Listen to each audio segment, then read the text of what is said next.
నమస్కారం, welcome to అనంత భక్తి సనాతన ధర్మం ఛానల్. నేను మీ భవానీ చందన. ఈ రోజు మనతో పాటు ఉన్నారు డాక్టర్ ప్రొఫెసర్ ముల్లపూడి సత్యనారాయణ శాస్త్రి గారు. మరి గురువు గారితో మాట్లాడి మనమైతే కొన్ని విశేషాలు తెలుసుకుందాం. నమస్కారం గురువు. నమస్కారం అమ్మా భవానీ. గురువు గారు, ఉగాది వస్తుంది అంటే ప్రతి ఒక్కరికి గుర్తొచ్చేది ఉగాది పచ్చడి. ఒక్కొక్క పండగ వస్తుందంటే అందులో స్పెషాలిటీ ఏముంది, ఒక్కొక్కటి అట్లా గుర్తుకు వస్తూనే ఉంటుంది. సంక్రాంతి వస్తుందంటే ముగ్గులు, హోలీ వస్తుందంటే రంగులు, దసరా వస్తుంది అంటే అమ్మవారు, ఇలా మనకు ఒక్కొక్క పండుగ వస్తుందంటే ఒక్కొక్కటి మనకి గుర్తుకు వస్తూనే ఉంటుంది. అలాగే మనకి ఉగాది వచ్చింది అంటే ప్రతి ఒక్కరికి గుర్తొచ్చేది పంచాంగ శ్రావణం, కొత్త సంవత్సరం. అన్నిటికన్నా ముందు ఏంటి అంటే ఉగాది పచ్చడి, ఇదే గుర్తుకు వస్తుంది. మరి ఉగాది ఎలా జరుపుకోవాలి అంటారు? ఉగాదికి ఉగాది పంచాంగానికి ఉన్న తేడా ఏంటి? ఉగాది గురించి మన పురాణం ఏం చెప్తుంది అంటారు? వీటన్నిటి గురించి అయితే మీరు నాకు చెప్పేసేయండి గురుగారు. తప్పకుండా అమ్మా.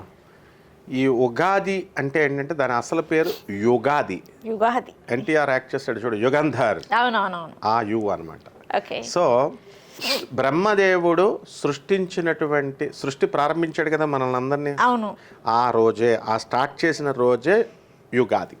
యుగము స్టార్ట్ అయింది రోజు కాబట్టి యుగాది అన్నాం. మనకి యుగాది కాస్త ఉగాది, అది కాలక్రమేణా ఉగాది అయింది. ఓకే. తర్వాత ఇక్కడ తమిళనాడులో, కన్నడలో మనకే కాదు యుగాది, అన్ని స్టేట్స్ జరుపుకుంటారు. సో మన ఇండియా మొత్తం ఓవరాల్ గా కొత్త సంవత్సరం ఒక వారం అటు ఇటులో 3-4 రోజుల్లో. తమిళనాడులో మనం తీసుకుంటే తమిళ్ క్యాలెండరు, తర్వాత కన్నడ తీసుకుంటే సౌత్ ఇండియన్ మనం కాబట్టి కన్నడ అండ్ తెలుగు వాళ్ళు ఒకేసారి చేసుకుంటాం మనం. ఓ 2-3 రోజుల్లో ఈ తమిళనాడు వాళ్ళు చేస్తారు. ఈ విధంగా అన్నీ చేస్తారు. ఓకే. అయితే ఈ బ్రహ్మదేవుడు మహాగణాధిపతి అయినటువంటి వినాయకుడిని ఈ రోజునే ప్రార్థించి ఈ సృష్టి నిర్మాణం అనేటటువంటిది జరిగింది. ఈరోజు ఏం చేయాలి అంటే ప్రతి మనిషి కూడా ఏం కోరుకుంటాడు, ఏమండి నాకు లాస్ట్ ఇయర్ జాతకం బాగాలేదు, కనీసం ఈ సంవత్సరం అయినా బాగుంటే బాగుండండి అనుకుంటారు. అంటే హోప్, ఆప్టిమిస్టిక్ గా ఆలోచిస్తాడు. గురుగారు, నాకు ఇక్కడ ఇంకొక చిన్న డౌట్ వచ్చింది. ఏంటి అంటే మనకి వెళ్ళిపోయిన సంవత్సరం చూసుకున్నట్లయితే, వెళ్ళిపోలేదు, ఉంది ఆల్రెడీ, క్రోధినామ సంవత్సరం 2024 వచ్చింది అంటే క్రోధినామ సంవత్సరం. అందరూ కోపాలతో ఊగిపోతారు, కోపంగా ఉంటుంది, చాలా ఫైర్ యాక్సిడెంట్లు జరుగుతాయి, ఇది అని చెప్పేసి మనకి పోయిన సంవత్సరం చెప్పడం జరిగింది. మనకి ఇప్పుడు వస్తున్న సంవత్సరం ఏంటి అంటే శ్రీ విశ్వావసు నామ సంవత్సరం కాబట్టి మరి ఈ సంవత్సరం అయినా అందరూ విశ్వాసంగా ఉంటారంటారా, లేక అంతా బాగుంటుంది అంటారా? మరి పేరులోనే ఉంది అనేసి అన్నారు క్రోధినామ సంవత్సరం వచ్చింది తర్వాత. మరి ఇప్పుడు పేరులోనే ఉంది కదా శ్రీ విశ్వావసు నామ సంవత్సరం అని చెప్పేసి. క్రోధినామ సంవత్సరంలో అందరికీ కోపాలు వస్తాయి అన్నది కరెక్టే. ఓకే. ఎందువల్లంటే ప్రతి ఒక్కళ్ళకి కూడా అనవసరమైనటువంటి కోపాలు వచ్చేసినాయి.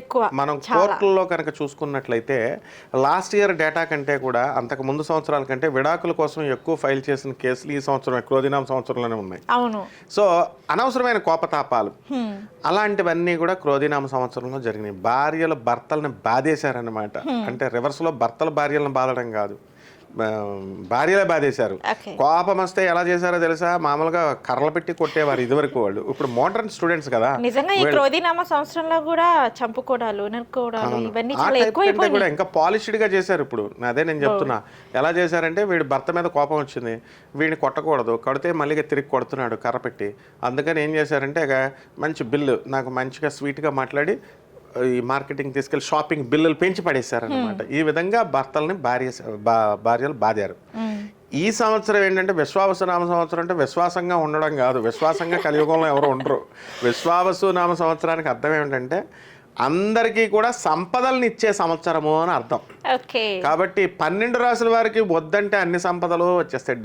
డబ్బు అందరి దగ్గర, ఆరోగ్యమే ఆరోగ్యం, ఇక ఆనందమే ఆనందం, ఇంకంతా కూడా పుష్కలంగా పుష్టిగా కడుపు నిండా మృష్టాన్న భోజనం పెడితే ఏమంటాడు వాడు, బాబాయ్ నాకు ఇంకా చాలా అంటాడు, ఇంకా తినరా అన్నా సరే ఎలాగైతే అంత డబ్బుని విశ్వావసునామ సంవత్సరం ప్రతి మనిషి 12 రాసులకి ఇవ్వబోతుంది అంటారు, అందులో డౌటే లేదనమాట. ఇక మరి ఏం చేయాలండి ఈ విశ్వావసునామ సంవత్సరంలో ఉగాది రోజున అంటే సూర్యుడి కంటే ముందు కనీసం అట్లీస్ట్ ఈ రోజైనా తెల్లారుజామున లేవాలి, లేచి తలంటు స్నానం చేయాలి. చేసిన తర్వాత కొత్త వస్త్రాలు, ఇంచుమించు కొత్త వస్త్రాలు వేసుకుంటారు. కొత్త వస్త్రాలు లేని వాళ్ళు ఏం బాధపడక్కర్లేదు, శుభ్రమైన వస్త్రాలు ధరించాలి. ఆ తర్వాత ఆవు పేడతో ఎక్కడ దొరుకుతుందండి సిటీలో ఆవు పేడ అంటే ఏ పేడ అయితే ఆ పేడ, లేకపోతే మామూలు నీళ్ళతో శుభ్రంగా ఆ కల్లాపులు వేసేసి గొబ్బిళ్ళు ముగ్గులు, నువ్వు అన్నట్టు సంక్రాంతి అంటే ముగ్గుల పండుగల ఈరోజు కూడా ముగ్గులు పెడతారు, గొబ్బిళ్ళు పెడతారు, చక్కగా పువ్వులు పెడతారు దానిపైన, పండగ వాతావరణం. మామిడి ఆకులు ఇళ్ళకి కట్టుకుంటారు, కట్టుకున్న తోరణాలన్నీ కట్టుకుంటారు, గేట్లకి పుష్పాలు, బంతిపూలు రెడీగా ఉన్నాయి, మ్యారీగోల్డ్, ఆ దండలు కడతారు, ఇల్లంతా డెకరేట్ చేసుకుంటారు, అంతకుముందే దులుపుకుంటారు. బాగుంది. ఇక్కడికి వచ్చిన తర్వాత మనం పూజా గది అందరినీ కూడా శుభ్రంగా చేసుకొని కడుక్కొని ఆ రోజున చక్కగా ఒక పీట వేస్తారు. ఆ పీట పైన ముగ్గు వేసి దాని మీద తెల్లని గుడ్డ వేసి ఒక కలశాన్ని పెడతారు. ఆ కలశాన్ని తాడుతో కట్టి చక్కగా పసుపు కొమ్ముతో మనం ఈ తాడుని కట్టి దానికి మామిడాకులు కానీ తమలపాకులు కానీ 5 ఆకులు పెట్టి దాని మీద కొబ్బరికాయని పెట్టి ఎర్రని గుడ్డని కలశాన్గా పెట్టి మనము ఆ రోజున పూజించాల్సిన దేవత ఎవరో తెలుసా? చెప్పండి గురువుగారు. వసంత ఋతువు స్టార్ట్ అవుతుంది, ఋతువులో మార్పు. కాబట్టి వసంత ఋతువులో వసంతలక్ష్మి మహాలక్ష్మి ఓం శ్రీం హ్రీం శ్రీం కమలే కమలాలయే ప్రసీద ప్రసీద శ్రీం హ్రీం శ్రీం ఓం మహాలక్ష్మి అయిన ఆవాహయామి అంటే లక్ష్మీదేవి టకా టకా నడుచుకుంటూ వచ్చేస్తుంది. అందరికీ ఆ కలశంలోకి మహాలక్ష్మీదేవిని ఆవాహనం చేయాలి. ఆవాహనం చేసి చక్కగా పూజ, అష్టోత్తర శతనామ పూజ, అక్షరాలు ఉన్నాయి కదా, షోడశోపచార పూజ, 16 ఉపచారాలు. అమ్మవారికి అమ్మ మమ్మీ కూర్చోమ్మ అని చెప్పేసి చక్కగా ఆ పీఠం వేసి అలాగా నియమాలు ఉన్నాయి. స్నానం సమర్పయామి, యజ్ఞోపవీతం సమర్పయామి, వస్త్రం సమర్పయామి, అన్నీ చేసేసి హారతి ఇచ్చేసి నైవేద్యాలు. ఇక నైవేద్యాల్లో మన వాళ్ళు తెలుగు వాళ్ళు కాంప్రమైజ్, నో కాంప్రమైజ్. పులిహార, పాయసాన్న ప్రియ త్వక్స్థ పశులోక భయంకరి పాయసం. ఏమైనా కాంప్రమైజ్ ఉంటుందేమో కానీ నైవేద్యంలో అసలు కాంప్రమైజ్ ఉండదు. 9 రకాల నైవేద్యాలు ఇవి, ఎందుకంటే మనమే కదా తినేసేది. అందుకని అమ్మవారికి 9 రకాల నైవేద్యాలు పెట్టేస్తారు. పులిహార, దద్దోజనం, చక్కెర పొంగలి, బొబ్బట్లు, ఈ యొక్క పాయసానం ఇవన్నీ పెట్టేసి అమ్మవారికి హారతి ఇచ్చేసి ఆ తర్వాత బిల్ పెడతామన్నమాట. అమ్మవారికి హారతి ఇచ్చి పొగ వేసిన తర్వాత, అమ్మా నేను నీకు ఎంత పూజ చేశాను కష్టపడి, ఎంత కష్టపడ్డానంటే నువ్వు సృష్టించిన పువ్వు నీకే సమర్పిస్తున్నాను నేను. ఆ సీజన్లో దొరికేటటువంటి పువ్వులు చామంతి, గన్నేరు పువ్వులు, నందివర్ధన, ఏ పువ్వులు ఉంటే ఆ సీజన్లో దొరికే పువ్వులను అమ్మవారికి సమర్పిస్తాం. నువ్వు సృష్టించిన పువ్వులు నీకే సమర్పిస్తున్నాను, నువ్వు సృష్టించినటువంటి అరటిపళ్ళు నీకే సమర్పిస్తున్నాను. నేను ఎంతో నువ్వు ఇచ్చిన శక్తితో నేను నీకు పూజ చేస్తున్నాను. నేను ఇప్పుడు పూజ కోసం ఎంత ఖర్చు పెట్టాను, 1 కోటి రూపాయలు బిల్లు ఇవ్వు అని, నాకు 1 కోటి రూపాయలు 5 కోట్లు ఇవ్వు అని మన యొక్క కోరికలు ఎవరికి తప్పుకోవడం తప్పేం లేదు. తల్లిదండ్రులు కాబట్టి భగవంతుడిని అడగొచ్చు, ధర్మబద్ధంగా అడగాలి. అడిగితే అమ్మవారు గ్రాంటెడ్ అంటుంది. అమ్మవారిలో వసంతలక్ష్మిలో ఉన్నటువంటి గొప్పతనం ఏంటో తెలుసా? పువ్వుల నెత్తావుల్లో, నవ్వుల పువ్వుల నెత్తావుల్లో అంటే అమ్మవారిని అడగడమే ఆలస్యం. లేరు నీ వంటి వారలి దారుణి తలంబరం చూడనట్టియో శంభురాణి. ప్రపంచమంతా ఎతికితే ఎక్కడ కూడా మహాలక్ష్మి తల్లిని మించినటువంటి, వసంతలక్ష్మిని మించిన తల్లి లేదు. ఆమె ప్రకృతి. ఓం ప్రకృత్యై నమః, ఓం వికృత్యై నమః. ఈ ప్రకృతి పూజ అన్నమాట ఆ రోజు చేయాల్సింది. కాబట్టి చెట్లకి నీళ్లు పోయాలమ్మా. తులసి చెట్లకి ఇప్పుడు రావి చెట్టు ప్రదక్షిణాలు చేయమంటే అందరూ రావి చెట్లు ప్రదక్షిణాలు చేస్తారు, అసలు ఒక్కడ కూడా నీళ్లు పోయాడు. గమనించు, నువ్వు అబ్జర్వ్ చేయి. నీళ్లు పోయమన్నామనుకో, ఒక స్పూన్ నీళ్లు పోస్తారు, లేదా స్టైల్గా 200 రూపాయలు కలసాలు చిన్న చిన్నవి వస్తున్నాయి, ఆ స్టైల్గా లేటెస్ట్ అని ఆ నీళ్లు తీసుకెళ్ళి అవే పోస్తున్నారు. అలా కాదమ్మా, ఒక బకెట్ నీళ్లు పోయాలి, చెట్టు బతకాలి ఫస్ట్. అప్పుడు మనం ప్రదక్షిణాలు చేస్తే అది దేవతా వృక్షం బ్లెస్ చేస్తుంది. స్పాంజ్ ఏ విధంగా అయితే నీళ్ళ లాగుద్దో ఆ విధంగా మన యొక్క చెడు కర్మల్ని దేవతా వృక్షం లాగేస్తుంది. పునీతమైపోతాం మనం. అది ప్రకృతి, అదే ప్రకృతి ఇచ్చేది, అదే వసంతలక్ష్మి ఇచ్చేది, అదే ఉగాది రహస్యం. అందువలన ఈ రోజున చక్కగా మహాలక్ష్మి తల్లి మనం పూజ చేసుకొని, వసంతలక్ష్మిని ప్రకృతిని పూజ చేసుకొని మనం హారతి అది ఇచ్చేసి మనం వరాలు కోరుకోవచ్చు, తప్పేం లేదు. చేసిన తర్వాత అమ్మ ఆయురారోగ్యాలతో ఉండేలాగా మమ్మల్ని ఆశీర్వదించు అని కోరుకోవాలా. ఆ తర్వాత ఆ పూజని అమ్మవారికే ఏ తత్ఫలం శ్రీ వసంతలక్ష్మీ దేవతార్పణమస్తు అని చెప్పి అప్పచెప్పేయాలి అమ్మవారికి ఆ వచ్చిన ఫలితం. ఎందుకంటే మన దగ్గర ఉంటే 10 రూపాయల పూజ 10 రూపాయల లాగే ఉండిపోతుంది. అదే అమ్మవారికి ఇచ్చేస్తే 1 కోటి రూపాయలు చేసి మనకి ఇస్తుంది. ఈ రకంగా చేస్తాం. గురువు గారు, నేను మిమ్మల్ని ఫస్ట్ అడిగేటప్పుడే ఒక మాట చెప్పాను మీకు, ఉగాది అంటే ప్రతి ఒక్కరికి గుర్తుకు వచ్చేది ఉగాది పచ్చడి అని చెప్పేసి. మరి షడ్రుచుల యొక్క ప్రత్యేకత ఏంటి, దాని గురించి ప్రతి ఒక్కరు తెలుసుకోవాలి అనుకుంటారు. మనం ఎంత తెలుసుకున్నా కానీ ప్రసాదం ఎంత తిన్నా ఇంకా తినాలి అనిపిస్తుంది. బట్ దేవుని గురించి, ఇలా పురాణాల గురించి, శాస్త్రాల గురించి ఎంత తెలుసుకున్నా ఇంకా ఇంకా తెలుసుకోవాలి అనిపిస్తుంది కాబట్టి మరి షడ్రుచుల యొక్క ప్రత్యేకత ఏంటి, వాటి గురించి అయితే ఒక్కసారి చెప్పండి గురుగారు. తప్పకుండా అమ్మా. ఉగాది అనగానే నువ్వు చెప్పినట్టుగా పచ్చడి గుర్తొస్తుంది. అవును. తిరుపతికి ప్రసాదం అంటే తిరుపతి లడ్డు లడ్డు. ఎలా అలా గుర్తుకొస్తుందో అందుకని అన్నవరం ప్రసాదం అంటే చాలా స్వీట్ గా సూపర్ ఉంటుంది. అలా మన ఉగాది పచ్చడి అంటే అందరికీ ఇష్టమే. అవును 6 రకాల రుచులు అందులో ఉంటాయి. ఒక జీవితంలో ప్రతి మనిషికి కూడా ప్రతిరోజు కష్టం వస్తుంది, సుఖము వస్తుంది, కోపం వస్తుంది, తాపం వస్తుంది. ఇలా అన్ని జీవితంలో అన్ని రెడీగా ఉండరా నాయన అని చెప్పడం కోసం దాని సింబాలిక్ రిప్రజెంటేషన్గా ఉగాది పచ్చడి అనేది పెట్టారు. ఓకే. దాంట్లో మనం ఏం పెడతాం, ముఖ్యంగా దేవతా వృక్షం మామిడికాయ వేస్తాం ముక్కలు, చింతపండు వేస్తాం, తర్వాత బెల్లం వేస్తాం, తీపి తీపి, అవునవును పులుపు ఇదేమో, తర్వాత వగరు, ఉప్పు వేస్తాం, వేప పువ్వు, అరటిపండు వేస్తాం. అలా ఇది అది అని లేదు, క్రిస్మస్ జీడిపప్పులు అన్నీ వచ్చేసినాయి ఇప్పుడు. ఇప్పుడు ఫ్యాషన్ అయిపోయింది ఫ్యాషన్ అయిపోయింది. ఎలా అంటే ఒకప్పుడు హోమం చేసేటప్పుడు కేవలం ఓం శ్రీ దుర్గాయ నమ స్వాహ, దుర్గాయ నమమ అని ఆవుని మాత్రమే వేసేవాళ్ళం. ఏమన్నా వేస్తే పేలాలు వేసేవాళ్ళం, అటుకులు వేసేవాళ్ళం. ఇప్పుడు ఏమైపోయింది, వారాహిదేవి వచ్చేసింది. మిరియాలు వేస్తున్నాం, ఎండుమిరపకాయలు వేస్తున్నాం, మసాలా సరుకులు ఫ్రిడ్జ్లో ఉన్నవన్నీ వేసేస్తున్నాం. ఇప్పుడు మా గురువు గారితో నేను ఒకసారి పూజకి వెళ్ళినప్పుడు మా గురువు గారు పురాణ పండిత రాధాకృష్ణమూర్తి గారిని, అమ్మ పువ్వులు తీసుకురా పూజకి అంటే ఫ్రిడ్జ్లో నుంచి పువ్వులు తెచ్చింది ఆమె. ఫ్రిడ్జ్లో నుంచి తర్వాత కుంకుమ ప్యాకెట్లు, పసుపు ప్యాకెట్లు కూడా తేకమ్మా అన్నారు. ఇప్పుడు నిజంగానే ఏదో ఒక మిరియాలు తెమ్మన్నప్పుడు ఇప్పుడు మొత్తం ఇంకెందుకని ఆవిడ ఏం చేసింది తెలుసా, అన్నిసార్లు ఎందుకు ఫ్రిడ్జ్ దగ్గర తిరగడం, మసాలా పోపు డబ్బా తెచ్చి పెట్టేసింది. ఎందుకే ఇప్పుడు పూజలన్నీ మారిపోయినాయి తల్లి. ఎలా అంటే మిరియాలు, జీలకర్ర, దాల్చిన చెక్క, స్పైసీస్ అన్నీ. ఆ విధంగా ఉగాది పచ్చడిలో 6 రుచులు చెప్పారు చక్కగా. ఏమిటది, ఉప్పు వగరగా ఉండడము, ఉప్పగా ఉండడము, తియ్యగా ఉండడము, చేదుగా ఉండడము, ఇలా జీవితంలో వచ్చేటటువంటివి కాబట్టి కష్ట సుఖాలు అన్నీ రెడీగా ఉండు నాయన అని చెప్పారు. ఇకపోతే ఉగాది రోజున ఖచ్చితంగా పచ్చి మంచిళ్ళు కూడా తాగకూడదమ్మా. ఉగాది పచ్చడి తిన్న తర్వాతే తాగాలి. ఈ ఉగాది పచ్చడిని వసంత లక్ష్మికి మనం సమర్పించి నైవేద్యం పెట్టి, ఆ మిగిలిన నైవేద్యాల వల్ల ఈ నైవేద్యం చెప్పడం మర్చిపోయాను. ఇది పెట్టిన తర్వాత పచ్చడి తిన్న తర్వాత ఈ యొక్క వేప పువ్వు కంపల్సరీ వేసిన తర్వాత రాయలసీమ ప్రాంతంలో ఈ పచ్చడంతా ఎందుకు చేసుకోవడం అని వాళ్ళ ఇంకో టైప్లో తింటారు. వాళ్ళు ఏం చేస్తారంటే వేప పువ్వుని తీసుకొని బెల్లంతో కలిపి నవలేస్తారు, అంతే. అదే పచ్చడి. అంటే ఏరియాని బట్టి మారిపోతూ ఉంటుంది అనమాట. భక్ష్యాలు బాగా వండుకుంటారు, బొబ్బట్లు బాగా వండుతారు. ఈ విధంగా మొత్తము ఏదో రకంగా ఈ యొక్క ఉగాది పచ్చడి చేస్తారు. ఇంకొకటి కూడా చేస్తారు ఉగాది రోజున చాలామంది. ఆ రోజు తెలుగు సంవత్సరం కాబట్టి, ఓపెనింగ్ కాబట్టి అందరూ దేవాలయాలకు వెళతారు.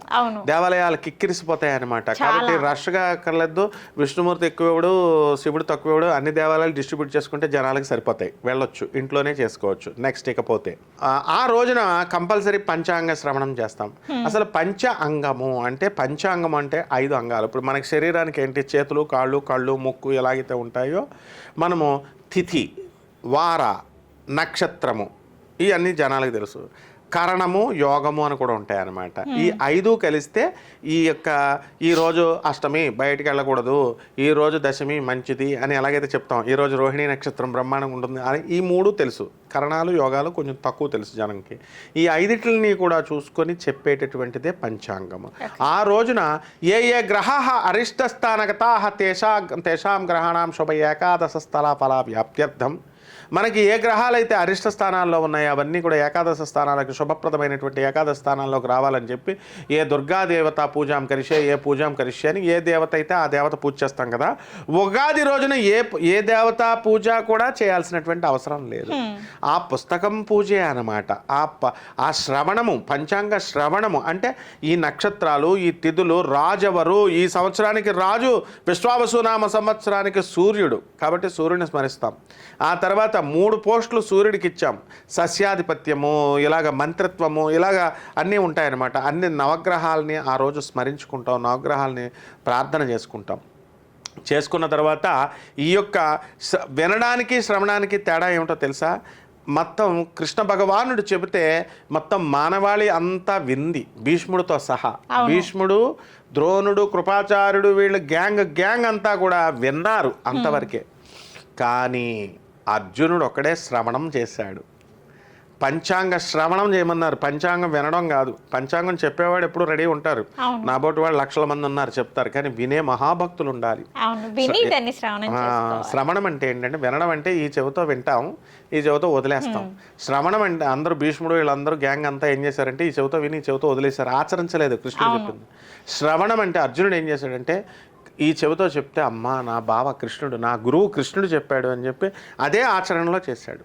కాబట్టి పంచాంగ శ్రవణంలో ఏంటంటే పంచాంగాన్ని శ్రద్ధ, భక్తి వీటితో శాస్త్రం చెప్పేటటువంటి దాన్ని మంచి భక్తి శ్రద్ధలతో విశ్వాసంతో విని ఆ రోజున ఆదిత్యాయ చ సోమాయ మంగళాయ బుధాయ చ గురు శుక్ర శనిభ్యశ్చ రాహవే కేతవే నమః అంటూ ఆ నవగ్రహాలను స్మరించుకుంటాం, అష్టదిక్పాలకులను స్మరించుకుంటాం, ప్రకృతి మాతను స్మరించుకుంటాం, ప్రకృతియే భగవంతుడు అని మనం తెలుసుకుంటాం. అప్పుడు మనల్ని మనం ఆ ప్రకృతికి ultimate సరెండరెన్స్ and total సరెండరెన్స్, unconditional సరెండరెన్స్, A conditions లేకుండా మనల్ని విశ్వానికి మనల్ని మనం ఆ ప్రపంచానికి భగవంతుడికి వసంత లక్ష్మికి మనల్ని మనం సరెండర్ చేసుకోవడమే ఉగాది యొక్క లక్షణం అమ్మ. అదే అందులో ఉన్న పరమార్థం. అలా చేస్తే మనకి ప్రకృతి ఇబ్బంది లేదనమాట, ఇచ్చే పడేస్తుంది. మహాలక్ష్మి, ప్రకృతి అంటే మహాలక్ష్మి. ఈ మధ్యకాలంలో ఒకటి ట్రెండింగ్ నడుస్తుంది ఏంటి, యూనివర్స్ విశ్వంతో మాట్లాడు, విశ్వానికి థ్యాంక్స్ చెప్పు, కీవర్డ్స్, స్విచ్ ఆఫ్ వర్డ్స్. ఈ విశ్వం కాదు నేను చెప్పేది తల్లి, ఈ ప్రకృతి కాదు.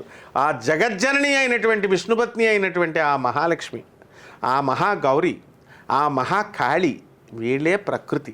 ఆ జగన్మాతే ఉమెన్హుడ్, స్త్రీత్వము, మాతృత్వమే ప్రకృతి అంటే. ఆ మాతృత్వ పూజే ఉమెన్, రెస్పెక్టింగ్ ఉమెన్హుడ్, స్త్రీత్వాన్ని పూజ చేయడమే ఈ యొక్క ప్రకృతి. అంటే ఏంటి, స్త్రీత్వం. ప్రకృతి అంటే స్త్రీ, పురుషుడు వేరు. పురుషుడు ఎవరు, భగవంతుడు. కృష్ణుడు అక్కడే పురుషుడు, రాముడు అక్కడే పురుషుడు.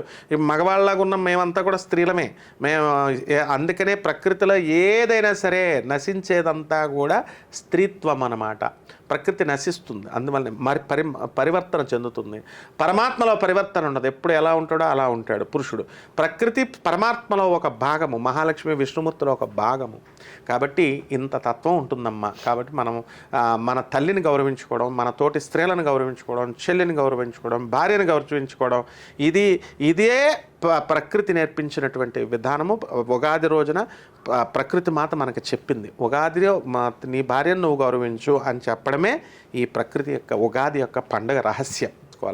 ఓకే ఓకే గురుగారు. అండ్ ఉగాదికి చాలా చక్కటి మాట చెప్పారు. నిజంగా అందరు చెప్పేదానికన్నా మీరైతే చాలా చక్కగా చెప్పారు. ఉగాదికి ఏం చేయాలి, ఉగాది రోజు ఏం చేయకూడదు అనేసి అని చాలా చక్కగా అందరూ చేసుకునే విధంగా మంచి రెమెడీస్ లాంటివి కాకుండా, నేను రెమెడీ అని అయితే చెప్పను, మంచి పద్ధతిగా అయితే చెప్పారు గురుగారు. నమస్కారం. ధన్యవాదాలమ్మా.